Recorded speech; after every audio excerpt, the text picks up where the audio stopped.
मुच्यते।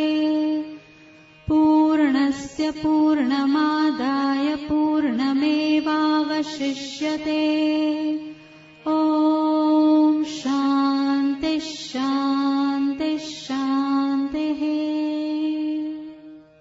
ॐ पार्थाय प्रतिबोधितां भगवतां नारायणेन स्वयं व्यासेन ग्रथितां पुराणमुनिना मध्ये महाभारतम् अद्वैतामृतवर्षिणीं भगवतीम् अष्टादशाध्यायिनीम् अम्ब त्वामनुसन्दधामि भगवद्गीते भवद्वेषिणी। नमोऽस्तु ते व्यास विशालबुद्धे फुल्लारविन्दायतपत्रनेत्र। येन त्वया भारततैलपूर्ण प्रज्वालितो ज्ञानमय प्रदीपः। प्रपन्नपारिजाताय स्तोत्रवेत्रैकपाणये ज्ञानमुद्राय कृष्णाय गीतामृतदुहे नमः। सर्वोपनिषदो गावो दोग्धा गोपालनन्दनः। पार्थो वत्स सुधीर्भोक्ता दुग्धं गीतामृतं महत्। वसुदेवसुतं देवं कंसचाणूरमर्दनं। देवकी परमानन्दं कृष्णं वन्दे जगद्गुरुं। भीष्मद्रोणतटा जयद्रथजला गान्धारनीलोत्पला शल्यग्राहवती कृपेण वहनी। कर्णेन बेलाकुला अश्वत्थामविकर्णघोरमकरा दुर्योधनावर्तिनी। सोत्तीर्णा खलु पाण्डवैरणनदी कैवर्तका केशवः। पाराशर्यवचा सरोजममलं गीतार्थगन्धोत्कटं। नानाख्यानककेसरं हरिकथा सम्बोधनाबोधितं।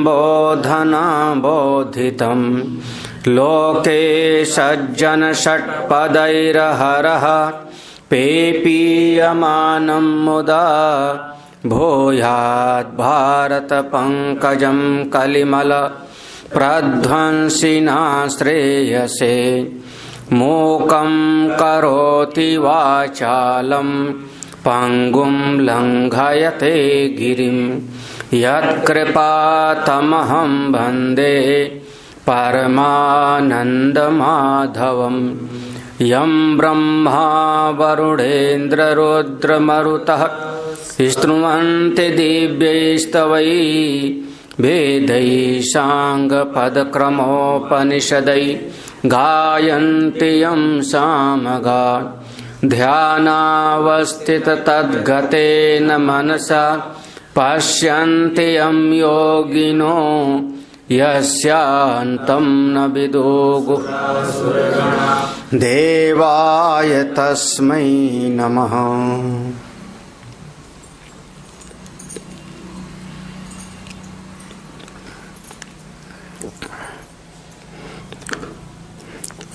परम पूज्य प्रातः स्मरणी श्रोत्रिय ब्रह्मनिष्ठ स्वामी प्रेमपुरी जी महाराज, उनको वंदन नमन।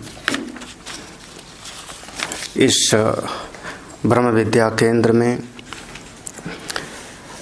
दैया जी गीता चिंतन माला के अंतर्गत हम लोग एक बार पुनः भगवत कृपा से और श्री गिरीश भाई जी की आज्ञा से हम लोग एकत्रित हैं और अभी प्रातःकालीन प्रवचन में 1 महीने तक हमने अष्टावक्र गीता सुनाया और अभी सायंकालीन सत्संग में श्रीमद् भगवत गीता जी के माध्यम से आत्मचिंतन करें, अपने स्वरूप का चिंतन करें। श्रीमद् भगवत गीता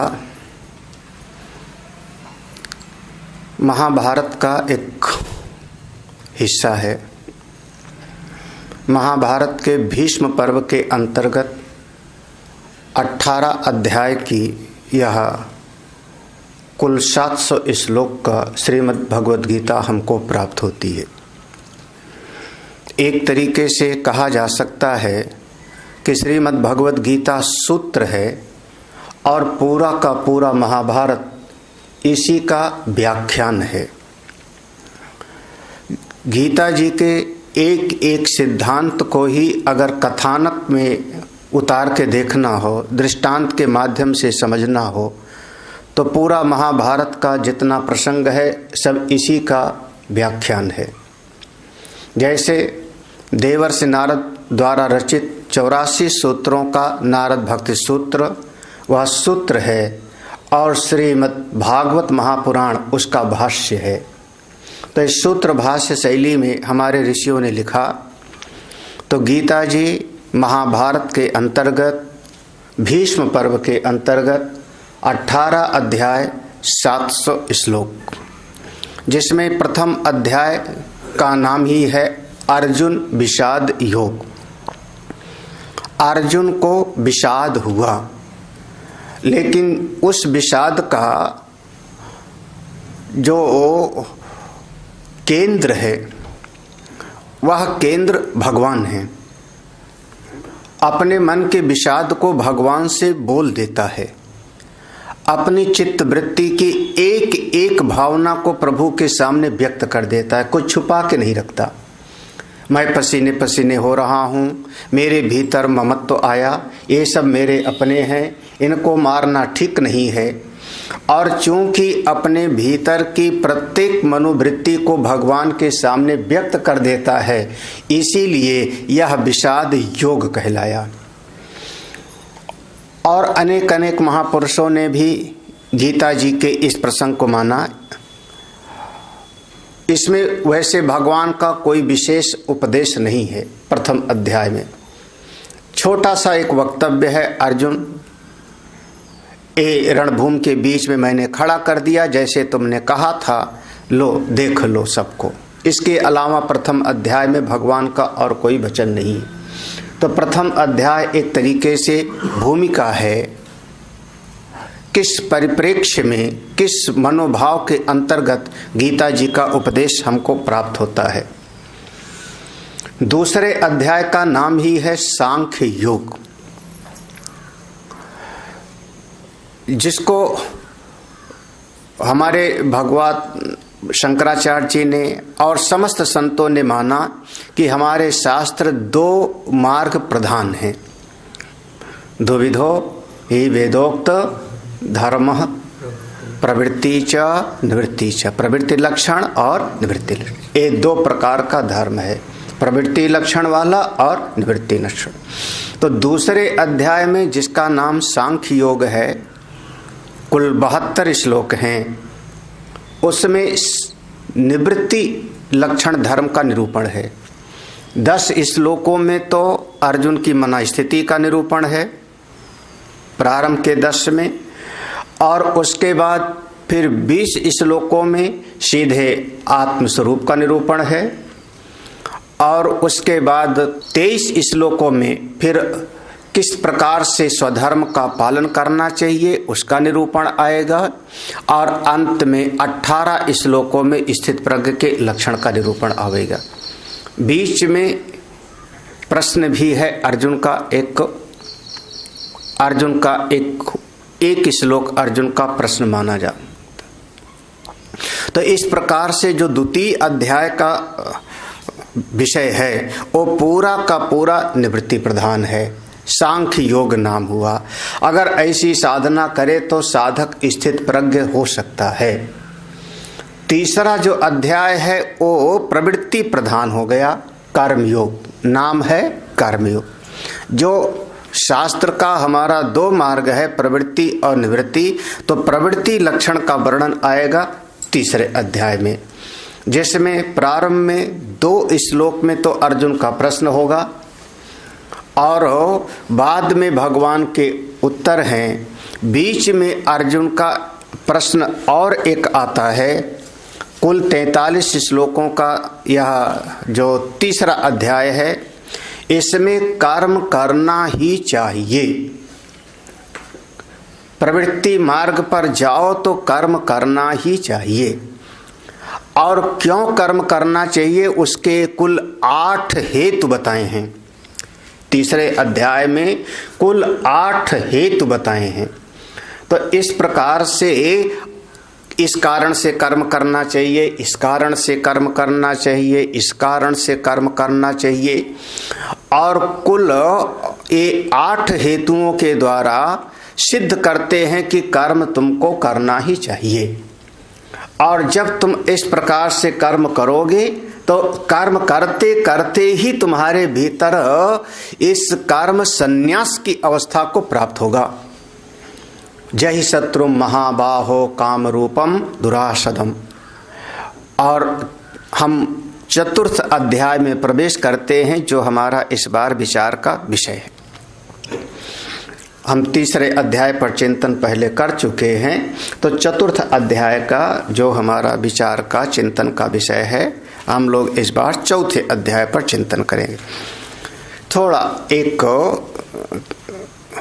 इसके विषय पर नजर डालें।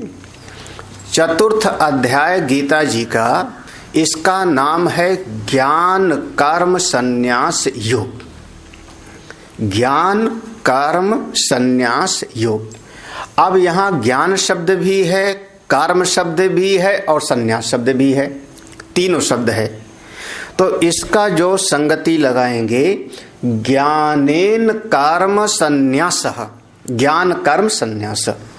ज्ञानेन, इसको अलग अलग करके नहीं देखना है, ज्ञान अलग, कर्म अलग, संन्यास अलग, ऐसा नहीं है, यहाँ पर समास है। तो ज्ञानेन कर्म संन्यासः इति, ज्ञान कर्म संन्यास। ज्ञान के द्वारा हमारे भीतर ऐसी समझ पैदा हो, ऐसा बोध पैदा हो, जिस ज्ञान के द्वारा हम इस कर्म संन्यास की अवस्था को प्राप्त करें।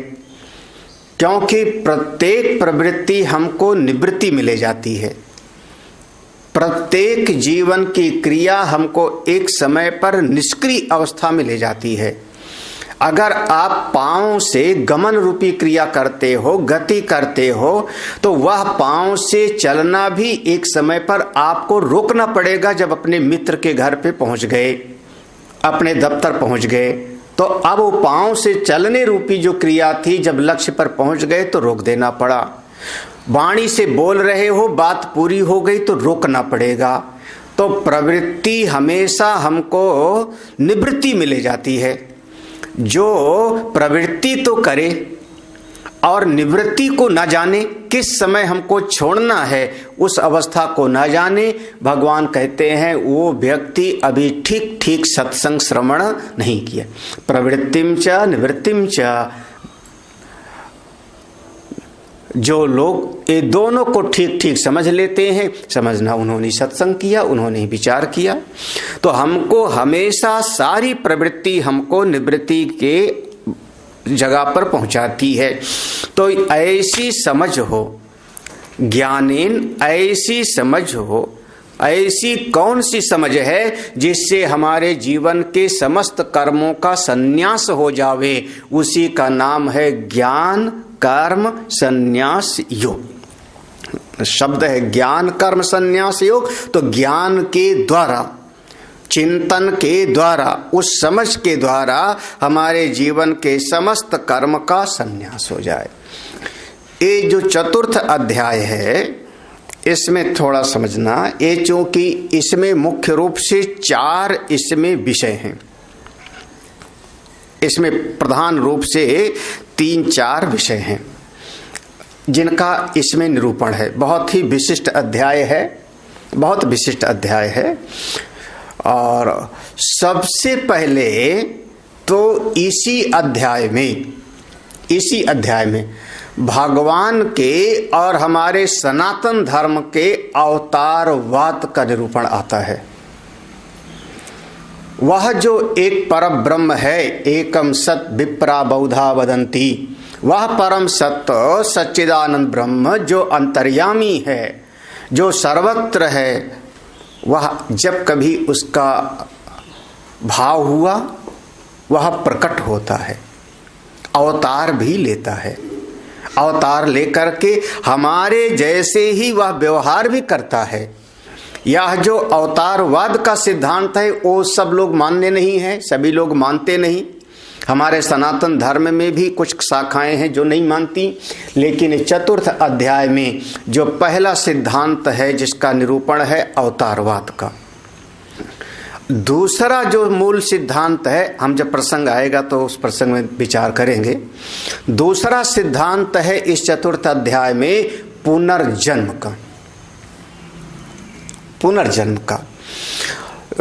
वैसे दूसरे अध्याय में कई लोग पुनर्जन्म का विचार वहाँ करते हैं, जहाँ पर कहा वासांस जीर्णानि जथा विहाय नवानि गृह्णाति नरोपराणी, जैसे पुराने कपड़े को छोड़ करके नया कपड़ा धारण कर लेता है, ऐसे इस शरीर को छोड़ करके वो नया शरीर धारण कर। वहाँ पर पुनर्जन्म को लोग स्वीकार करते हैं, लेकिन वहाँ पर प्रतिपाद्य विषय पुनर्जन्म नहीं है। उस प्रसंग में जो प्रतिपाद्य विषय वह है आत्मा का अविकारी स्वरूप, निर्विकार तत्व। वहाँ आत्मा निर्विकारी है, अविकारी है, आत्मा स्वरूप में निश्चेष्ट है, ये वहाँ का प्रतिपाद्य विषय है। वहाँ का प्रतिपाद्य विषय पुनर्जन्म नहीं है। लेकिन यहाँ पर इस चतुर्थ अध्याय में थोड़ा सा पुनर्जन्म का सिद्धांत मिलता है कि यह जीव अपने कर्मों के अनुसार अपनी प्रकृति के वशीभूत होकर के और बार बार जन्म लेता है। ये दूसरा सिद्धांत अवतारवाद का सिद्धांत, दूसरा पुनर्जन्म का सिद्धांत। तीसरा सिद्धांत इसमें हमको प्राप्त होता है इस चतुर्थ अध्याय के अंतर्गत, जिसको बड़ा विवादित विषय माना जाता है। आजकल के समय में तो बहुत ज्यादा विवादित विषय है। चातुर्वर्ण्यम मया सृष्टम गुण कर्म विभागशः।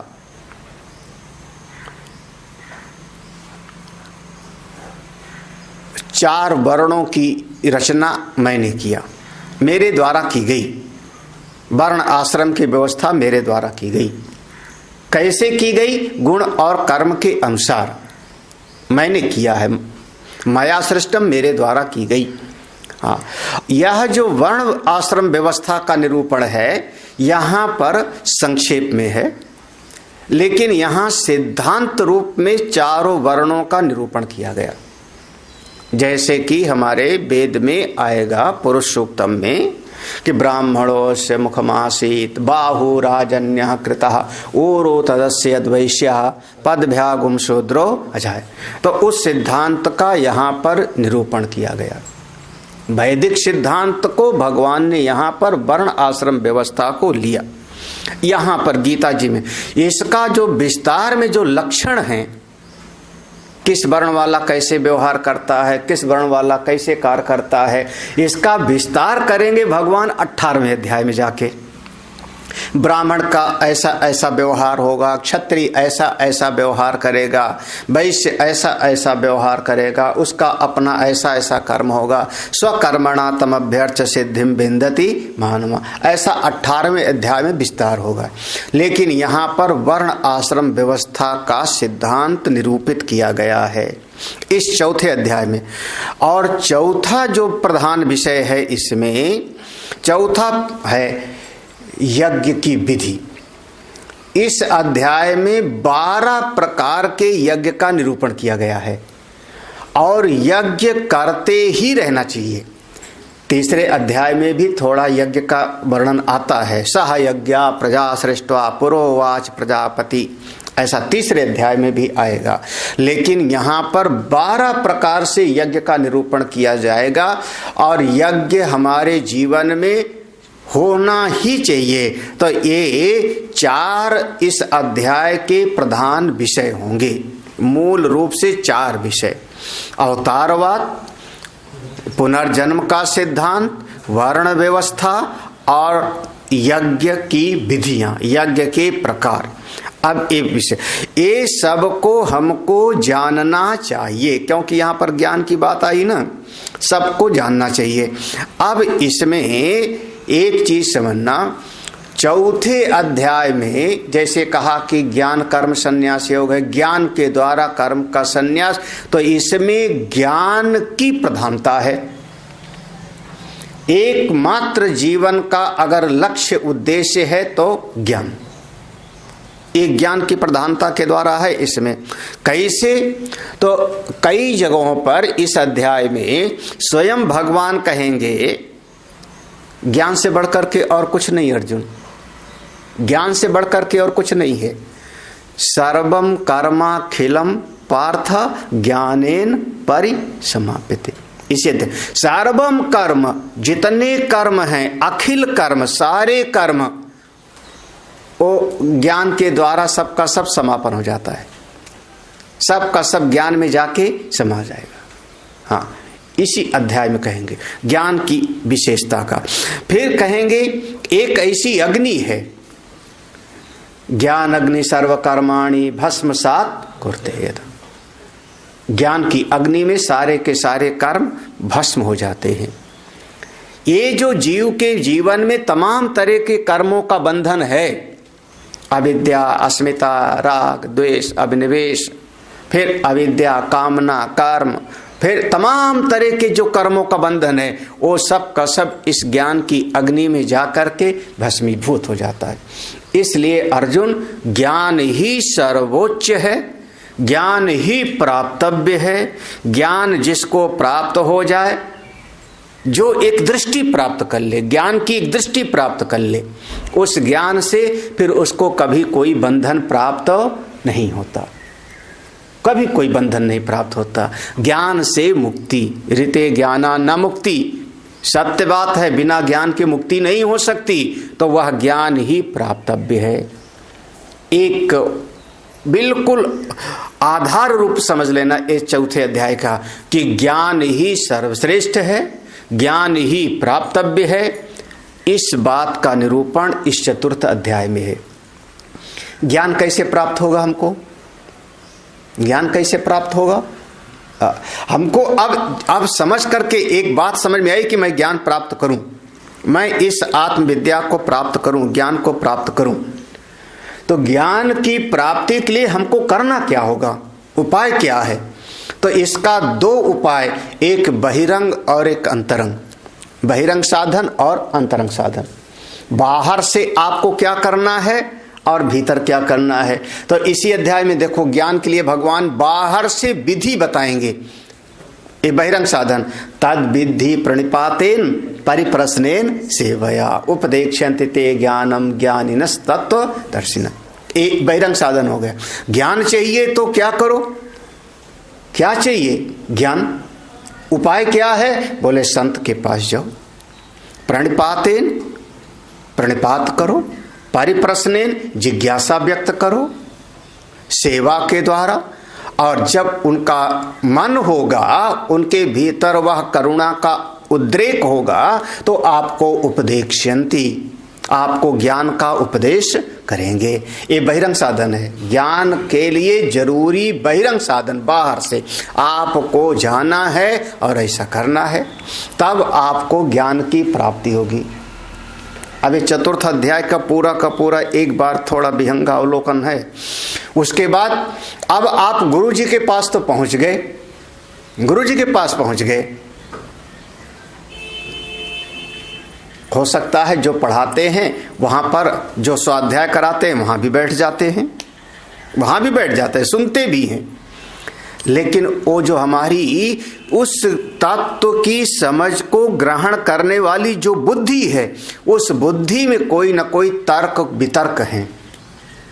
अगर तर्क वितर्क है, गुरु जी ने चाहे बात जितनी बढ़िया कही हो, शिष्य कई बार कहता है बात तो जमी नहीं कुछ। गुरु जी ने कहा संसार से वैराग्य प्राप्त करो। अरे महाराज, दुनिया कैसे छोड़ी जाए। हाँ, अभी हमारे सामने बहुत सारे कर्तव्य हैं, जैसे कि काकभुसुंडी का और लोमस ऋषि का संवाद। रामचरितमानस में लोमस ऋषि तत्व ज्ञान का उपदेश करते हैं और काकभुसुंडी बैठ करके मन में उसका कुतर्क करते हैं। अगर वह चित्त में निषेधात्मक वृत्ति चलती होगी तो संत के पास पहुंच करके भी उसको तत्व का बोध नहीं प्राप्त होगा।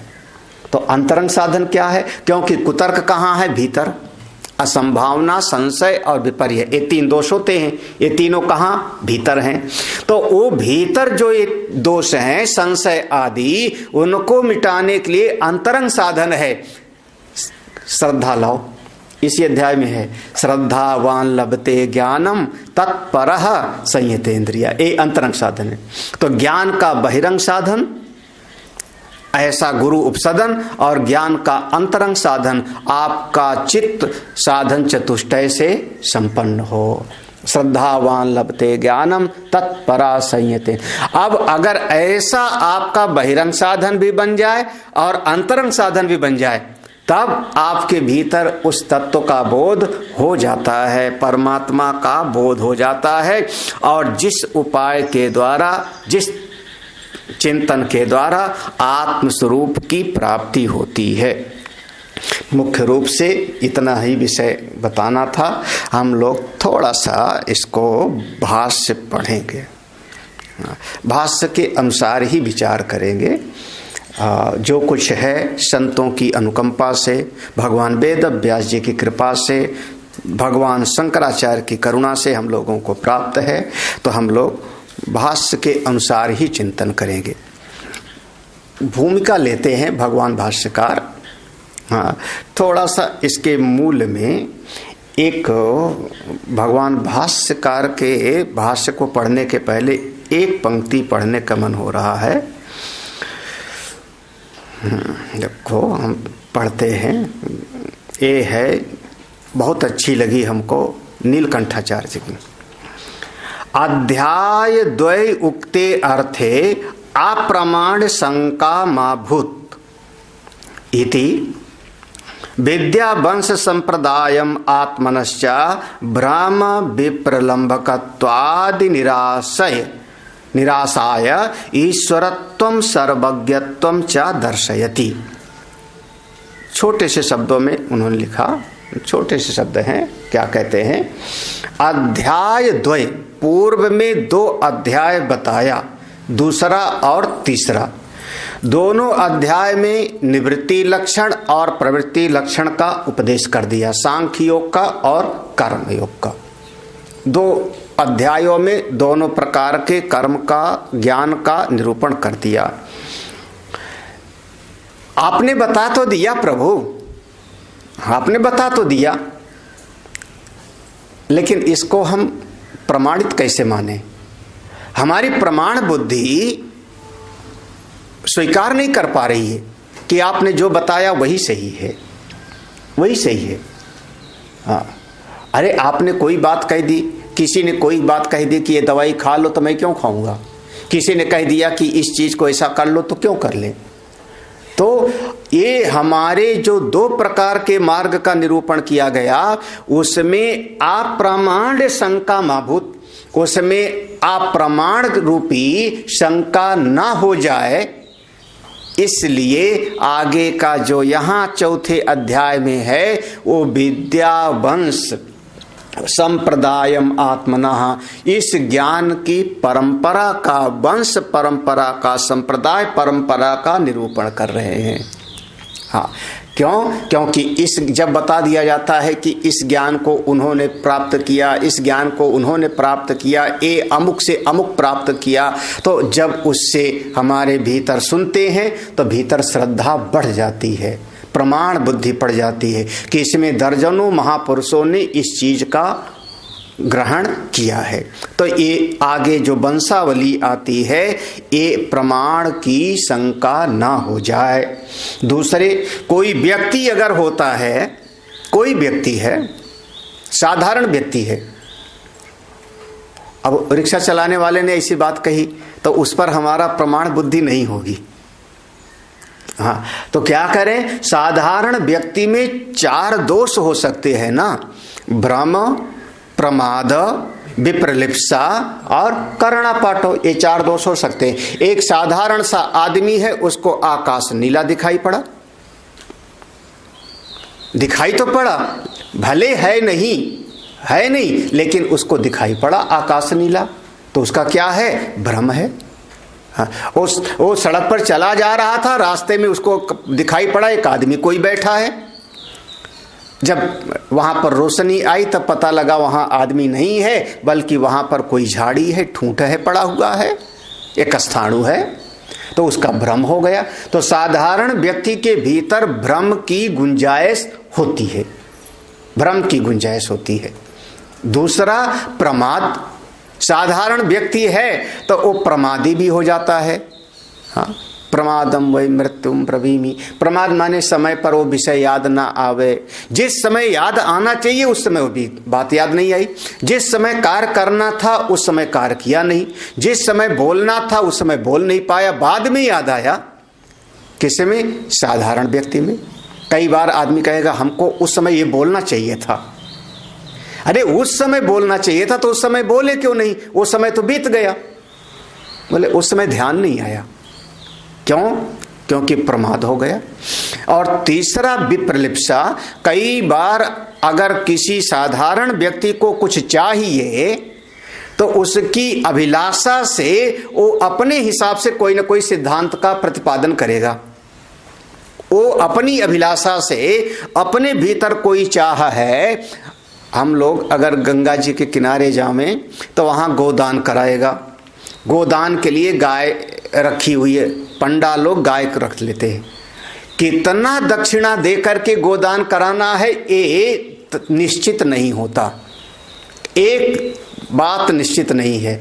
अब उसने इतना कह दिया, पंडा जी ने इतना कर दो, हम तुमको गोदान करा देते हैं। तब तक उसने कहा हमारे पास नहीं, हम जा रहे हैं, तो कहेंगे इतने ही में कर दो, कुछ नहीं तो इतने ही में कर दो। जब वहां पर कोई अभिलाषा है, चाह है, तो वहां सिद्धांत आपका सही नहीं होगा। विप्रलिप्सा। और कर्णापाठो, कर्णापाठो माने हमारे इंद्रियों में कोई दोष हो, इंद्रियों में कोई दोष हो। जैसे मोतियाबिंद का रोग हो गया तो हमारी इंद्री पर एक दोष हो गया, जब मोतियाबिंद हो गया तो हमको सब कोई दिखता नहीं। पीलिया का रोग हो गया तो हमको सब पीला पीला दिखता है, तो हमारी इंद्रिय के दोष के कारण हमको कुछ और दिखाई पड़ने लगे। तो साधारण व्यक्ति में ये 4 प्रकार के दोष होते हैं, भ्रम, प्रमाद, विप्रलिप्सा और कर्णापाठो। ये 4 दोष की संभावना होती है। ये जो पूर्व का सिद्धांत बताया प्रवृत्ति और निवृत्ति का 2 अध्यायों में, वो 4 प्रकारों के दोष से रहित है, किसी प्रकार का दोष नहीं है। इसलिए ईश्वर के सर्वज्ञता का निरूपण किया जाएगा। किसने इस ज्ञान का प्रारंभ किया? स्वयं भगवान ने, ईश्वर ने। कौन ईश्वर? जो सर्वज्ञ हैं। भगवान कहेंगे इस ज्ञान को हमने सबसे पहले सूर्य को दिया था, सूर्य ने फिर मनु को दिया। तो एक वंश परंपरा हो गई और दूसरे ईश्वर की सर्वज्ञता। वो सर्वज्ञ है, 4 दोषों से रहित है। इस बात को समझाने के लिए आगे का प्रसंग है। एक थोड़ा सा और हम देखते हैं। एक पूर्वाभ्याम अध्यायाभ्याम निष्ठाद्वय आत्मनो योगस्य गीतत्वात् वेदार्थश्च समाप्तत्वात् वक्तव्य शेष अभावात् युक्त योगस्य कृत्रिमित्व आशंका निवृत्तये वंश कथन पूर्विकाम स्तुतिम भगवान उक्तवान इत्याह। देखो कुछ बातें हैं आज हम समझ लेते हैं। पूर्वाभ्याम अध्यायाभ्याम, पूर्व में जो 2 अध्याय पढ़ा दिया भगवान ने, बता दिया 2 अध्याय, सांख्य योग और कर्मयोग। दोनों अध्याय में निष्ठा द्वय आत्मनो योगस्य गीतत्व, 2 प्रकार की निष्ठा का निरूपण कर दिया भगवान ने। 2 प्रकार की निष्ठा, तीसरे अध्याय में कहा था ना, लोके अस्मिन् द्विविधा निष्ठा पुरा प्रोक्ता मया, ज्ञान योगेन सांख्यानाम कर्म योगेन योगिना। तो 2 प्रकार की निष्ठा का वर्णन कर दिया है। आगे जो शब्द प्रयोग करते हैं ये आनंद गिरि जी कहते हैं वेदार्थस्य च समाप्तत्वात्, ये 2 ही प्रकार की निष्ठा में सारा का सारा गीता ही नहीं, पूरा का पूरा वेद का सिद्धांत समाप्त हो गया। अब कुछ बाकी नहीं रहा। वेद भगवान जितना कुछ बताना चाहते हैं, शास्त्र जितना कुछ बताना चाहता है, वो सब का सब ये 2 अध्याय में पूरी तरह से समझा दिया गया।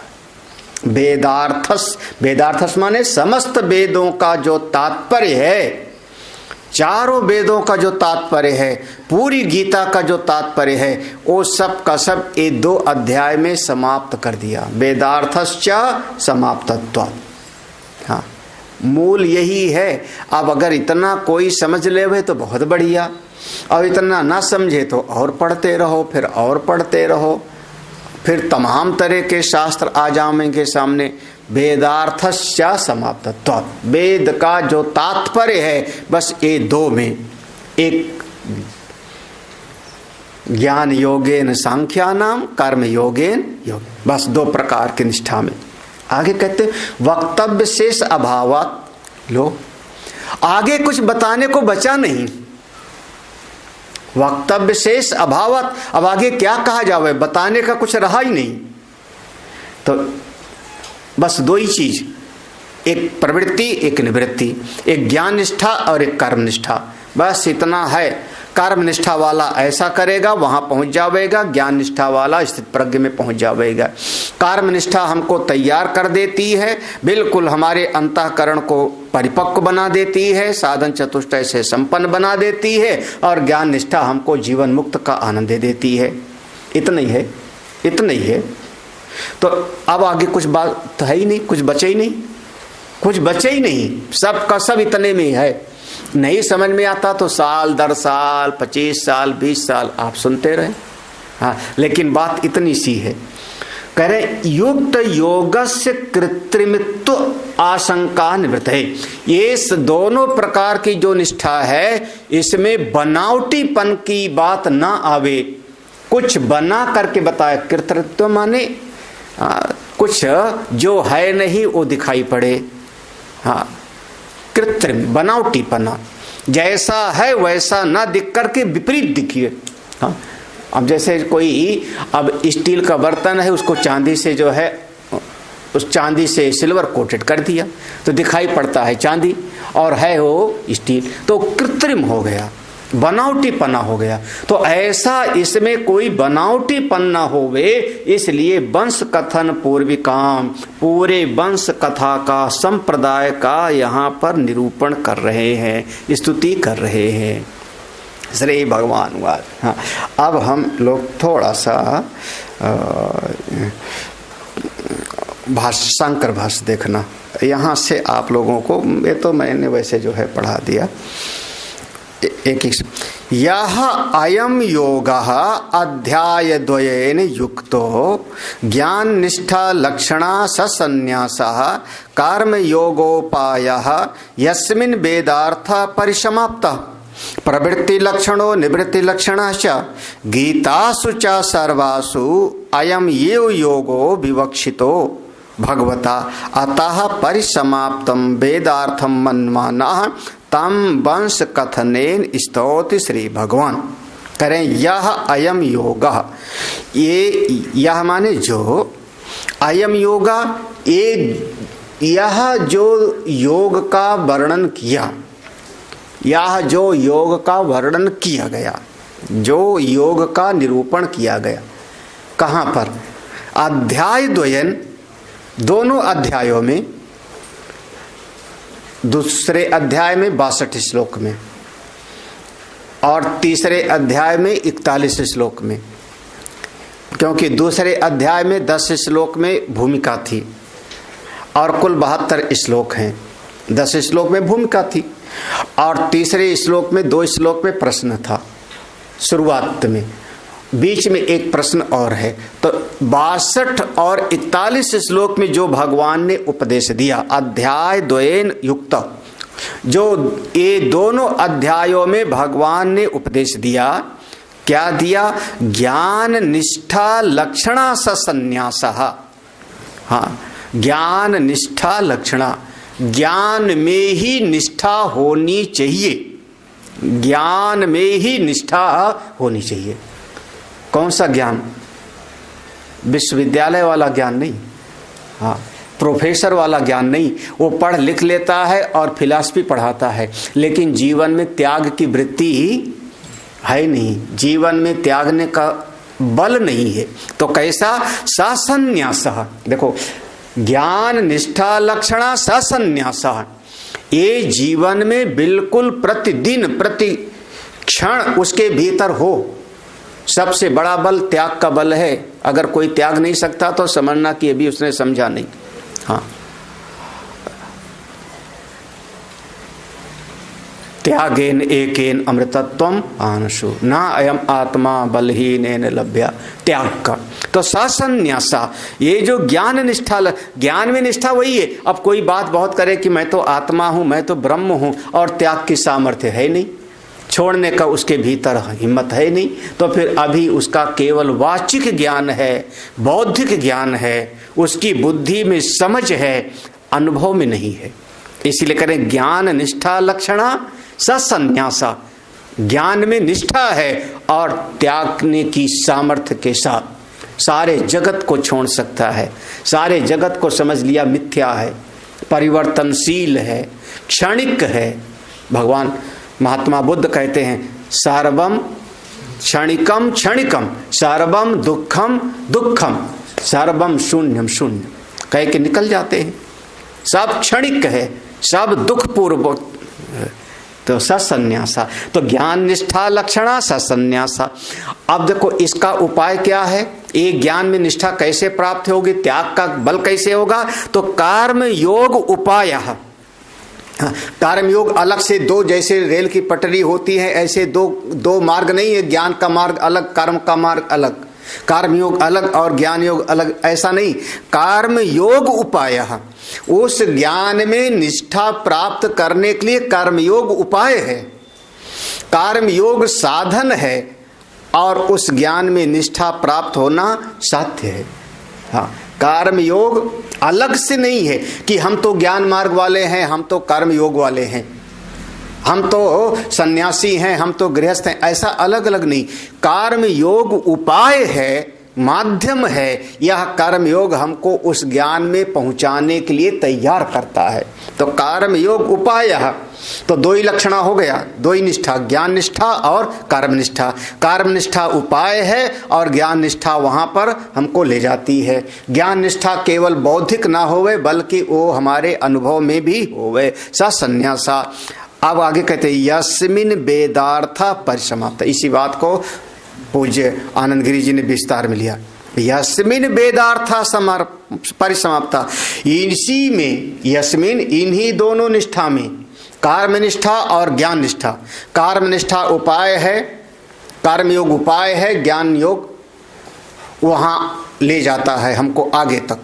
कर्म योग ले जाएगा, ज्ञान योग परमात्मा तक पहुंचाता है।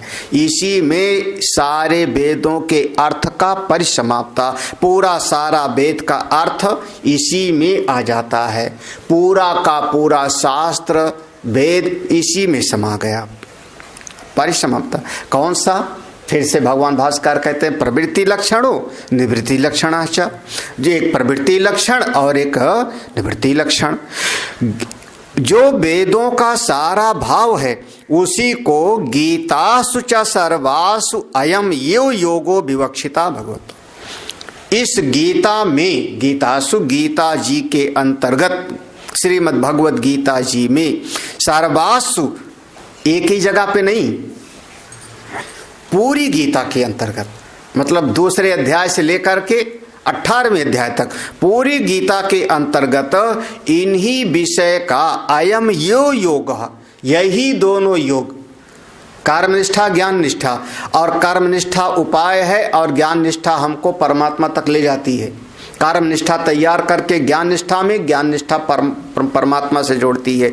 अयम यो योगो विवक्षिता, यही बात भगवान ने बार बार बताया। विवक्षिता माने भगवान के व्याख्यान की इच्छा, भगवान बताना यही चाहते हैं। पूरी गीता में भगवान यही बताना चाहते हैं कि कर्म योग उपाय है, कर्म योग हमको ज्ञान योग में पहुंचाता है और ज्ञान योग परब्रह्म परमात्मा से मिला देता है। ये है इसकी विवक्षा। यहाँ अब अगर कोई तिलक महाराज की गीता देखे तो कहेगा नहीं, गीता में तो कर्मयोग की बात कही गई है। कोई कुछ कहेगा, कोई कुछ कहेगा। केवल दो ही मार्ग हैं, प्रवृत्ति और निवृत्ति, ज्ञान निष्ठा और कर्म, दो ही मार्ग हैं और कोई तीसरा नहीं। अगर कोई भक्ति की बात कहे तो भक्ति भी उसी कर्म निष्ठा के अंतर्गत आ जाएगी। भक्ति भी अंतरंग कर्म है, यज्ञ बहिरंग कर्म है, भक्ति अंतरंग कर्म है, मानसिक कर्म है। तो ये दो ही प्रकार की निष्ठा है, यही भगवान कहते हैं। अतः परिसमाप्तम वेदार्थम मनवाना, भगवान ने समझ लिया, मनवाना माने भगवान ने मान लिया कि पूरा वेद का तात्पर्य हमने बता दिया। परिसमाप्तम, पूरा का पूरा हो गया, जो कहना था कह दिया, जो बताना था बता दिया, अब कुछ बाकी नहीं रहा। पूरा वैदिक सिद्धांत को खोल करके मैंने बता दिया। अब तम वंश कथनेन स्तुति, अब ये स्तुति है, वंश परंपरा का निरूपण करने के द्वारा आगे की स्तुति है। यहाँ पर अब भगवान ने जहाँ पर भी अपने उपनिषद में भी वंश परंपरा का निरूपण होता है तो एक प्रकार से वहाँ पर ग्रंथ का समापन माना जाता है। जब इन ऋषि ने इनको प्रदान किया, अमुक ऋषि ने अमुक को प्रदान किया, अमुक ऋषि ने अमुक को प्रदान किया, इसका मतलब वहाँ पर ग्रंथ एक प्रकार से परिसमाप्त होता है, पूरा का पूरा होता है। तो आगे जो वंश की स्तुति करते हैं, इसकी स्तुति के माध्यम से भगवान एक प्रकार से पूरे सिद्धांत का समापन करते हैं। इसके बाद फिर अर्जुन का कोई प्रश्न आ जाएगा, फिर भगवान उसका उत्तर देंगे और इस प्रकार से आगे का प्रसंग चलेगा। लेकिन पूरा का पूरा श्रीमद् भगवद गीता, हमारा वेद, सबका मूल सिद्धांत इसी में समा गया। दो निष्ठाएं, एक ज्ञान की और एक कर्म की, दो निष्ठाएं, और दोनों निष्ठाओं का प्रतिपादन पूर्व के 2 अध्याय में कर दिया गया। द्वितीय अध्याय में ज्ञान निष्ठा का और तृतीय अध्याय में कर्म निष्ठा का। जो कर्म निष्ठा है वह उपाय रूप है, वह हमको शुद्ध करती है, हमारे मन को तैयार करती है और ज्ञान के मार्ग में पहुंचा देती है। जो ज्ञान निष्ठा है वो हमको अपने आत्म स्वरूप से जोड़ देती है और जीव जीवन मुक्त हो जाता है। बात इतनी सी है। इसी बात को समझाने के लिए भगवान ने 2 अध्याय में कह दिया। बाकी आगे की गीता में भी यही बात कही जाएगी। उसके अलग अलग तरीके हैं, समझाने का अलग अलग प्रकार है। भगवान ने स्तुति किया। हम लोग पहला श्लोक पढ़ते हैं। श्री भगवानुवाच इमं विवस्वते योगम् प्रोक्तवानहमव्ययम्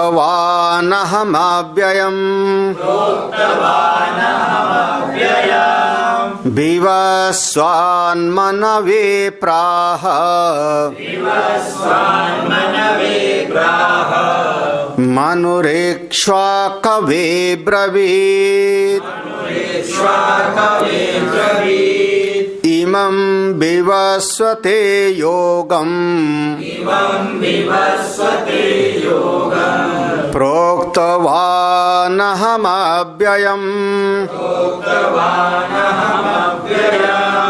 विवस्वान्मनवे प्राह मनुरीक्ष्वाकवे ब्रवीत्।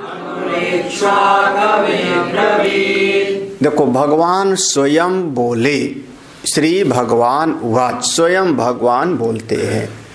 तीसरे अध्याय का समापन हुआ, उसके बाद चौथे अध्याय का प्रारंभ। प्रश्न शुरुआत में नहीं है, भगवान स्वयं बोले। और क्या बोलते हैं? अब केवल वंश परंपरा का।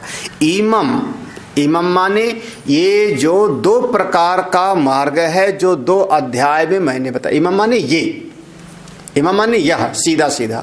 कौन सा? यह जो अभी अभी मैंने बताया, सांख्य योग में और कर्म योग। यह विवस्वते योगम, इस श्लोक का अर्थ देखना। विवस्वते योगम, यह वैवस्वत सूर्य को, विवस्वान सूर्य को, सूर्य देवता को, यह जो हमारा ये सृष्टि के अधिष्ठात्र देवता, जिनकी शक्ति से सारी क्रियाएं अपना अपना कार्य कर रही हैं, उन वैवस्वत जो विवस्वान सूर्य हैं उनको योगम प्रोक्तवान, अहम प्रोक्तवान, इस योग को, इसको ये जो योगम है ना, इसको इमम के साथ, इमम योगम विवस्वते अहम प्रोक्तवान, इस योग को सूर्य देवता को हमने पहले प्रदान किया था। प्रोक्तवान माने मैंने पहले कहा था, सबसे पहले। एक शब्द पर और गौर करना है यहाँ पर योगम शब्द ये जो द्विवचन में नहीं है। द्विवचन में अगर होता तो योगो होता, हाँ। जैसे हम लोग पर बालका बालकौ, ऐसे है ना। तो योगम माने ये द्वितीया का एक वचन है, द्वितीया का एक वचन। इसके नीचे जो श्लोक आएगा, दूसरे श्लोक में भी योगा शब्द वह एक वचन में होगा। तीसरे श्लोक में भी योगा शब्द आएगा, वो भी एक वचन में होगा। तो यहाँ पर योग शब्द जो आ रहा है वो 2 वचन में नहीं, 2 नहीं, बल्कि एक ही वचन में आ रहा है। योगम द्वितीया का एक वचन है, योगा प्रथमा का एक वचन। हाँ, तो योग कौन हुआ? एक हुआ, 2 नहीं है। कहने का मतलब भगवान का है कि ये 2 नहीं है। आपको 2 लगता है कि कर्म का अलग है और ज्ञान का अलग। अगर 2 कहना होता अलग अलग तो बिल्कुल इसको, हाँ, वंदे भवानी शंकरो, अगर हम ऐसा कहते वंदे भवानी शंकरो, 2 वचन में बोले ना, भवानी को भी वंदन है और शंकर जी को भी वंदन है। ऐसा यहाँ एक ही है, एक ही है। इसीलिए पहले भी कहा था यह पश्यति सा पश्यति, जो इसको ऐसा समझता है, 2 नहीं है।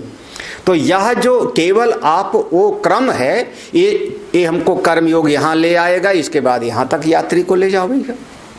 यह जो योग है, इस योग को मैंने पहले सूर्य देवता को बताया था।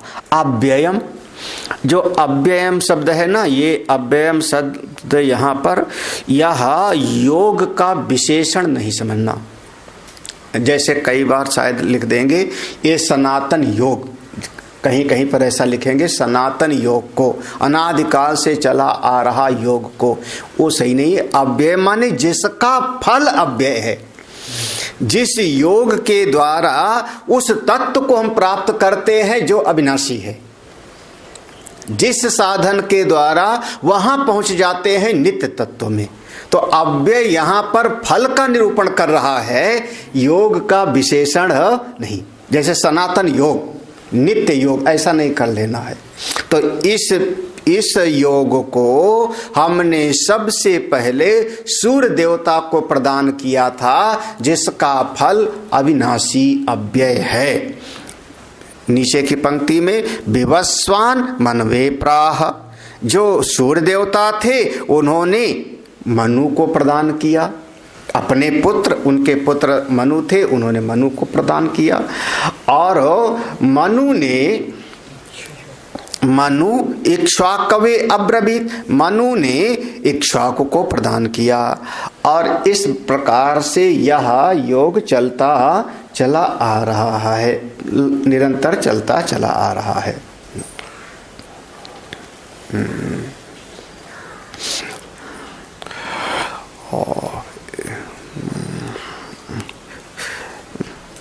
भाष्य भी देख लेते हैं।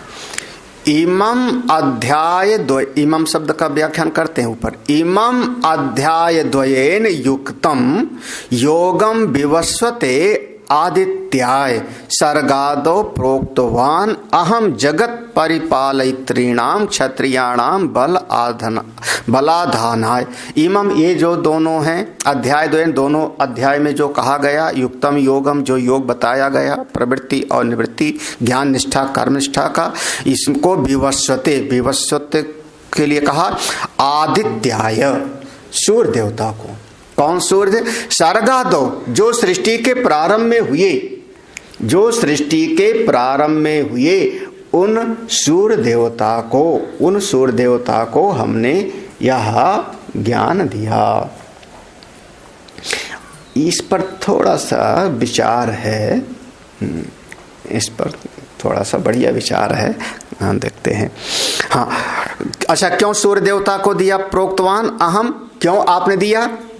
हम माने जगत परिपालयित्रीणाम, हम जगत का ठीक ठीक पालन होता रहे, सृष्टि का कार्य बिल्कुल सही सही होता रहे, ये हमारी अभिलाषा है। भगवान कहते हैं ये मैं चाहता हूं कि संसार का सारा कार्य ठीक ठाक हो चलता रहे।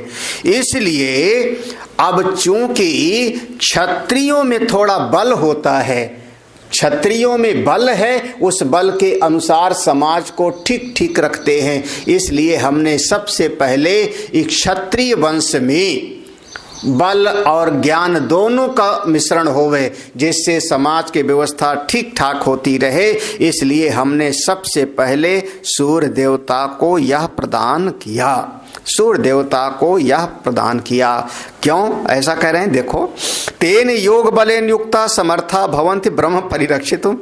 तेन योग बलेन, यहाँ पर ये जो दोनों योग बताया कर्म और ज्ञान, ये दोनों से अगर क्षत्रिय युक्त होगा, बलेन युक्ता, तो समर्था भवन्ति, समर्थ होगा किस कार्य को करने में? ब्राह्मण की रक्षा करने में। अब ब्राह्मण बेचारा बैठा ध्यान कर रहा है, यज्ञ कर रहा है, और कोई राक्षस आके तलवार से उसको मार देवे तो यज्ञ खंडित हो गया। तो कम से कम क्षत्रिय को उस ब्रह्मत्व की रक्षा करने के लिए हमेशा तैयार रहना चाहिए। जैसे विश्वामित्र यज्ञ कर रहे हैं तो भगवान राम उसकी ही रक्षा कर रहे हैं। तो ब्राह्मण की रक्षा होती रहेगी, क्षत्रिय उनकी रक्षा करता रहेगा। ब्राह्मण के तेज से, उनके ज्ञान से सारा समाज बहुत अच्छी तरह से अपना अपना कार्य करेगा, बहुत बढ़िया रहेगा। तो ये दोनों की रक्षा होती रहे, ब्राह्मणत्व की और क्षत्रिय, और उसके लिए भगवान ने क्षत्रिय को, ए सूर्य देवता को सबसे पहले बल ज्ञान दिया। करें ब्रह्म क्षत्र परिपालते जगत परिपालयितुम अलम। लो देखो, ब्रह्म क्षत्र, ब्रह्म ब्राह्मण, क्षत्र और क्षत्रिय, ये दोनों परिपालते, दोनों का ठीक ठीक अगर पालन होता रहे तो जगत परिपालयितुम अलम, तो सारे संसार का ठीक ठीक पालन हो जाएगा, सारा जगत बिल्कुल ठीक ठाक चल जाएगा। बस वही ज्ञान बल और क्रिया बल। ज्ञान बल है ब्राह्मणत्व और क्रिया बल है क्षत्रिय। क्रिया शक्ति क्षत्रियत्व, ज्ञान की शक्ति ब्राह्मणत्व, दोनों की ठीक ठाक रहे तो बढ़िया समाज चल जाएगा। अव्ययम अव्यय फलत्वात्, अव्यय शब्द का अर्थ किया अव्यय फलत्वात्, जिसका फल अव्यय है। ना ही अस्य सम्यक दर्शन निष्ठा लक्षणस्य मोक्षाख्यम फलम व्ययीति। करें इस अस्य सम्यक दर्शन निष्ठा लक्षणस्य, ये जो सम्यक दर्शन रूपी निष्ठा है, यथार्थ तत्व का बोध है, इसका फल मोक्ष। ज्ञान निष्ठा का फल क्या होगा? कर्म निष्ठा उपाय है, कर्म निष्ठा ले गई ज्ञान निष्ठा में, ज्ञान निष्ठा का फल क्या है? मोक्ष। मोक्ष जिसका कभी खर्चा नहीं होता, जिसमें कभी कमी नहीं होती, ना व्यय इति, उसमें कभी कोई कमी नहीं होती, इसलिए वह अव्यय है। इस ज्ञान निष्ठा से जो फल मिलता है वो अव्यय है। सच विवस्वान मनवे प्राह मनु इक्ष्वाकवे स्वपुत्राय आदिराजाय अब्रवीत। साचा विवस्वान और सूर्य देवता ने मनवे प्राह मनु को प्रदान किया। मनु इक्ष्वाकवे, मनु ने इक्ष्वाक रूपी अपने स्वपुत्राय अपने पुत्र को प्रदान किया। और इस प्रकार से ये ज्ञान की परंपरा चलती रही। हम लोग आगे बात में देते। ओम पूर्णमदः पूर्णमिदं पूर्णात् पूर्णमुदच्यते पूर्णस्य पूर्णमादाय पूर्णमेवावशिष्यते। ओम शांति शांति शांति। हरि ओम। श्री गुरुभ्यो नमः। हरि ओम।